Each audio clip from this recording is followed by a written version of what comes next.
It's September 9th and something wonderful has happened. The weather has changed. Overnight, literally. We had 100+ degree weather for almost 2 entire weeks. Broke the all-time heat record here in the Salt Lake Valley. Got up to, well, I think we matched it at 107 degrees. But today, September 9th, a Friday, it is in the mid-70s at lunchtime.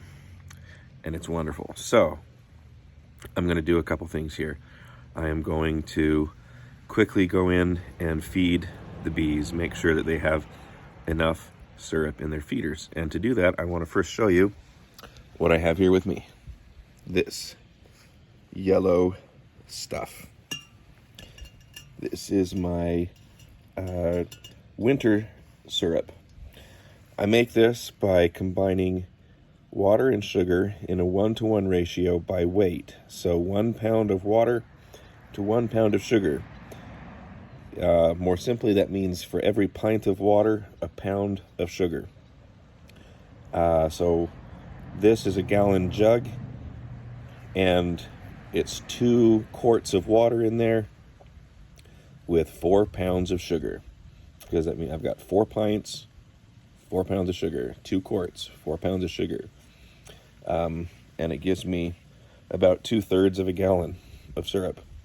So I'm going to take this in, and hopefully the bees are doing better after that robbing episode. I've got my backup veil on today because I've somehow misplaced my usual one, but at least I have this one. So here we go. Since the robbing episode, one thing that I've been learning as I do reading and looking at other videos and things is that I need to pay more attention to the cleanliness of my inspections, and that I don't leave honey and other things behind. Honeycomb, especially in honey, because those being out and available can make things go south pretty quickly, apparently. So I'm going to work as cleanly and efficiently as I can here, not let these hives stay open for very long, and show you what the in-hive feeders look like and how they work. So here's the hive. I've taken the outer cover off, and if you look inside, there is the feeder, the Hive Top Feeder. It has this cover. I just pull it off, and you see there's this reservoir here that is almost completely empty now. So I've really got to get some stuff in there. But see, there's this kind of volcano-shaped comb. They can come up through the gap, the little slot in the inner cover, into this little volcano, and go down the sides there and lap up the honey, or the sugar water. So I'm gonna put that in right now. Here we go.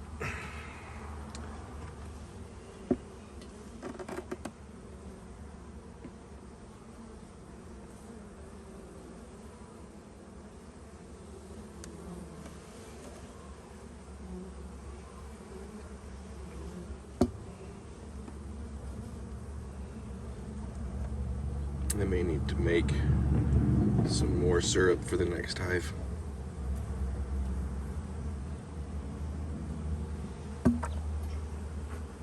There they go. That is full now. And all I do is put my lid back on, and I'll put the outer cover back on. I made a video quite a while ago about making syrup, but I'll quickly show you how I do it here. So this is just 2 quarts of water, 8 cups of water.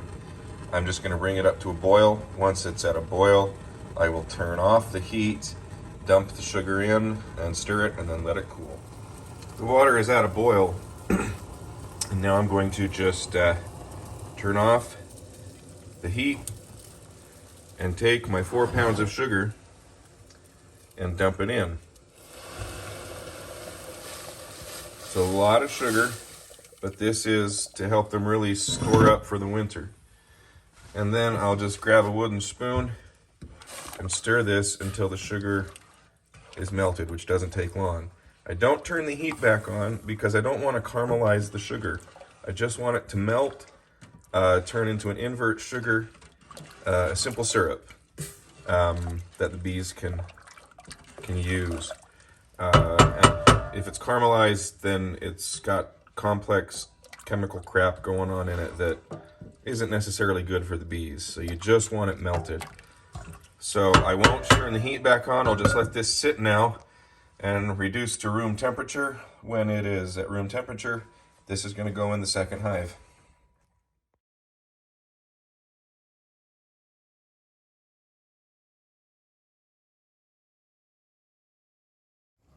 So I finished feeding both of the hives. Each hive now has about 1 gallon of syrup in it.